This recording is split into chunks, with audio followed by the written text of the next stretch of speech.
Hey guys, it's Renamster, and today I'm going to Blink Redstone World to show off a little bit of a concept that I'm working on. I got this concept from the Minecraft Reddit, and basically what it is a very compact, efficient house. Now, mine is kind of complex. There's quite a bit in it that I haven't seen around, and this is the smallest I've seen done so far. So basically, it's 4 long, 3 tall, and 3 wide, which is very small for the amount of things I've done, in my opinion. So I guess we'll just go ahead and look around at it. First of all, we have a Nightlight that uses the new inverted signals with the latest snapshot. You can invert the signal of a daylight sensor. So basically, if we go ahead and make it weather rain, we're in the desert, so it's not going to actually rain, but the cloudiness or fog, whatever, will make this daylight sensor go off. And also go off during nighttime. I just didn't want to spawn things. So weather clear, please. Thank you. And as you can see, the lamp will turn back off because it's daylight again. So that's pretty cool. I like that. There's an anvil for repairing weapons and armor. There's a semi-automatic brewing system that automatically refills the water bottles in the brewing stand.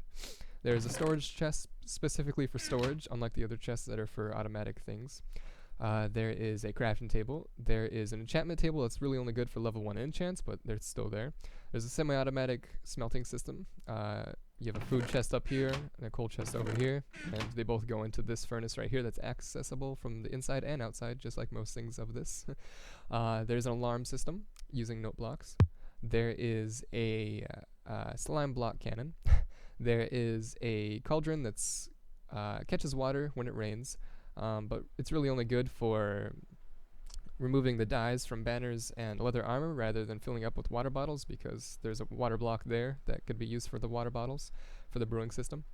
Over here there is a jungle block that is used for cocoa seeds, where you can make cocoa, and then what you do is make cookies using the cocoa seeds, and then this tilled dirt over here which can make wheat. So basically you have cookies is your food source.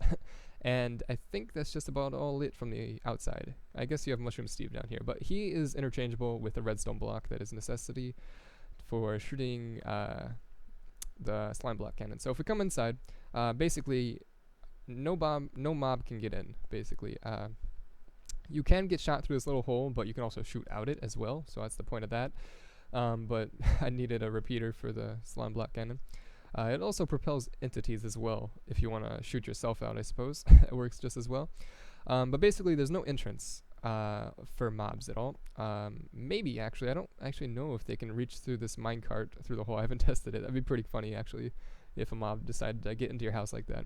But basically, through the brewing stand, you can click into a minecart. And actually, we can go into game mode 0. And as you can see, I don't get hurt. There is water block, but if you come over here in this cocoa bean, it's just small enough where you don't suffocate or drown per se in the water. But there's a lot of stuff in here, and it's kind of, this is why I wanted to make a video rather than a picture explanation. So you can refill the coal from right there. You can refill the water bottles from right there. There is your storage chest right there. And I guess we'll just go ahead and get some of this stuff. To plant the seeds, we just need to do that. Boom, perfect. For the cocoa beans, we would just break it, gather the cocoa beans that pop out, and then plant one more. So we can go ahead and put those 2 back. For the redstone block and the button, it's kind of complicated, but basically what it is the slime block cannon. So as you can see here, there's nothing in the dropper. So if we hit this button, it's just going to shoot a button out. And this slab moves with it, but it's safe just because it goes back fast enough so the water doesn't dump and pour on everything and break stuff. Let me go get this button real quick. I don't know why I'm getting it, but I'm going to get it. But basically the way it works is this dropper has to be activated by a button, so meaning the button has to be on top of the dropper, or the dropper. So it activates this repeater and this dropper at the same time. But that's kind of complicated due to the fact that it's also on top of a hopper, which goes into the alarm system. And the way I solved the whole TNT being sucked out of the dropper and going into the hopper system for the alarm system, I basically just replaced Mushroom Steve, sadly, if I pick him up, with a redstone block. And if I do that, the dropper doesn't go off, but it can still be activated, and the hopper will not suck in items. So I can go ahead and put TNT in there, which I do not have. So I'm going to have to go into game mode 1 and get some TNT. TNT, there we go. Put a TNT block in there.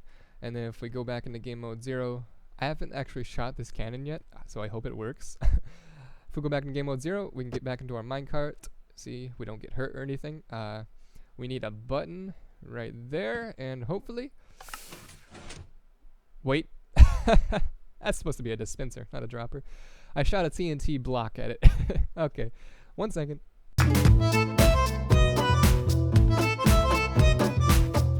Alright guys, I fixed it. It is now a dispenser, and it will actually shoot TNT rather than... it will actually shoot primed TNT rather than just the little TNT entity.